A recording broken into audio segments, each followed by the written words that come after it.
Hello, everyone. Yeah, today I'm just going to talk about this stick here. Some call it a walking stick.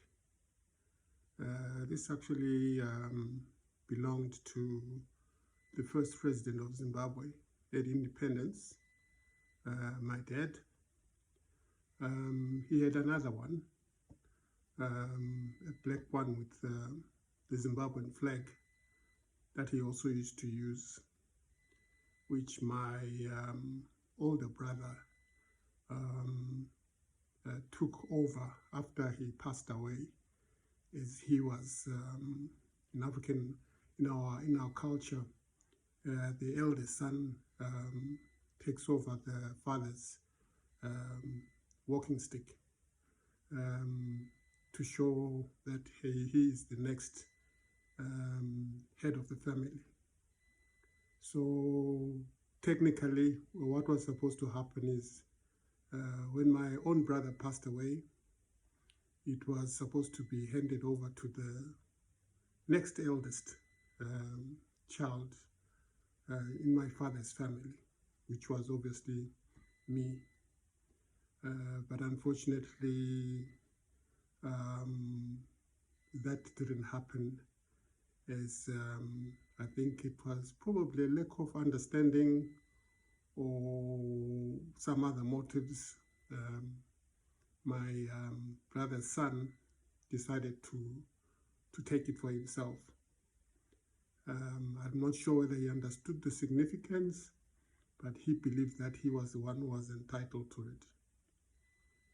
Nevertheless, what happened is when I came home where my father was buried, I then went to his burial place, and obviously spoke to him, because in our culture, in African culture, we still go and speak to those who have passed on, as we believe wherever they are now can communicate with other ancestors and pass on the word to the most highest of all, which is in Christianity they call him God, and in Ndebele culture we call him uNkulunkulu, the greatest one, the Almighty, some referring, or the Creator, as some want to refer it to.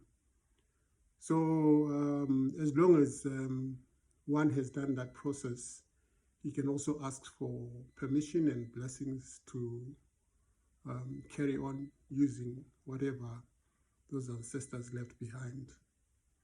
And this becomes a very sacred symbol in the family. So when I also pass away, this will be left to my brother.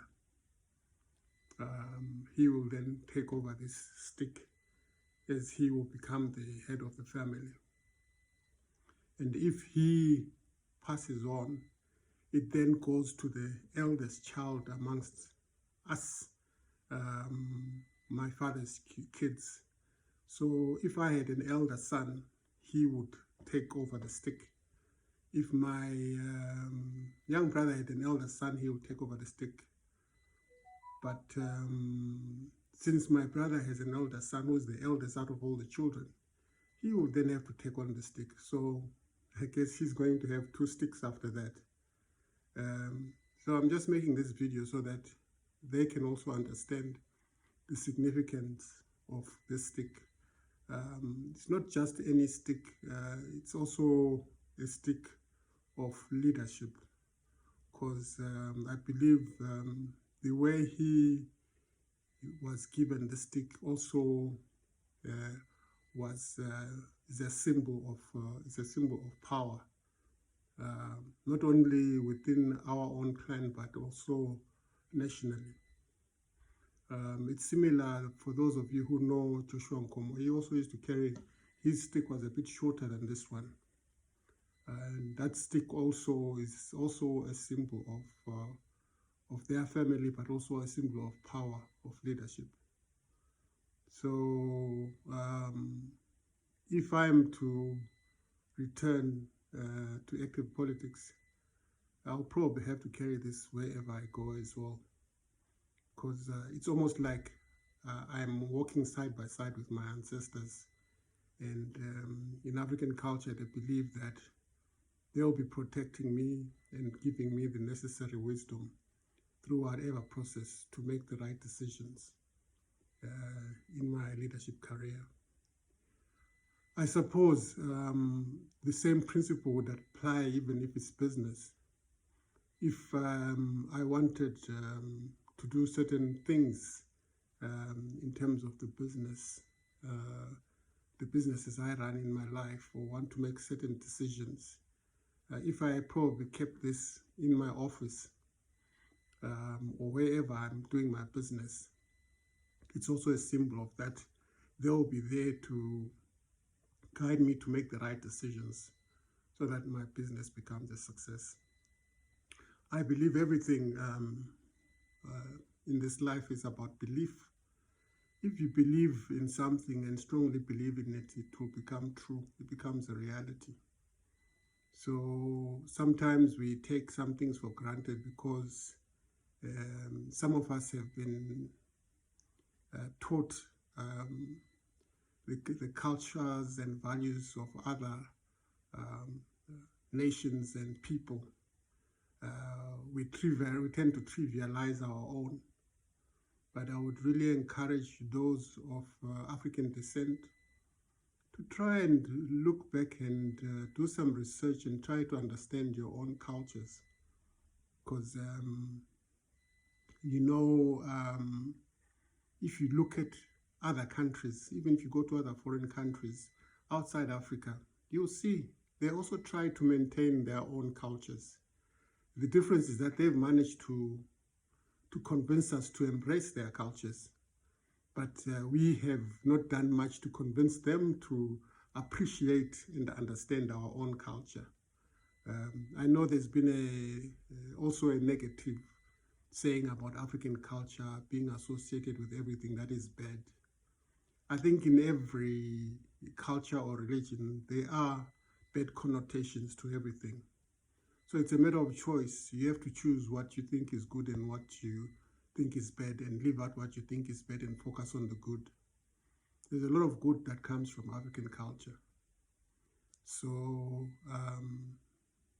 I hope this little short lesson will inspire other young people out there who are now on TikTok. I'm going to post this on TikTok, to also try and understand where they come from, their culture, their history, wherever you are, whether they're living in the North Pole or America or Germany, China, South Africa, Rwanda, Zambia, anywhere in the world. Try have an understanding of the culture, the people, where you are, and most importantly, where you come from.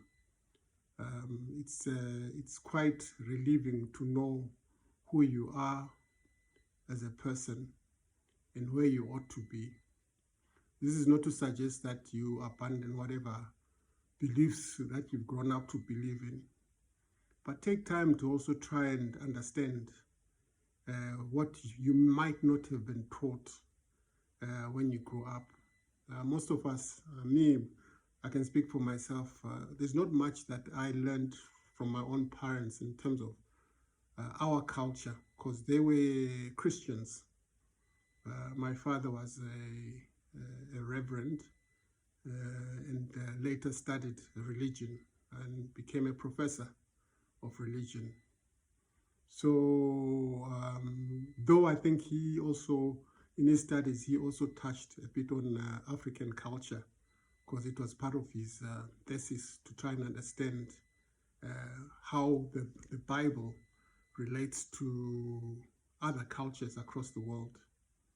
So his context of rewriting the Bible wasn't to say, to change it for everyone.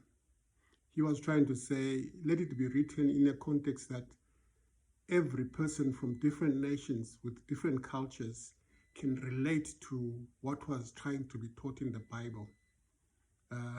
Because right now, when people preach the Bible, you find that one verse can be translated differently by different people, because based on their own understanding of that particular verse.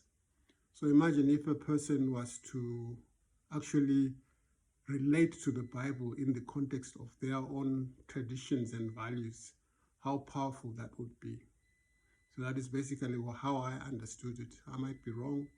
I stand corrected. Thank you for listening to my short presentation on the stick of power from African culture. Ngiyabonga, ndatenda.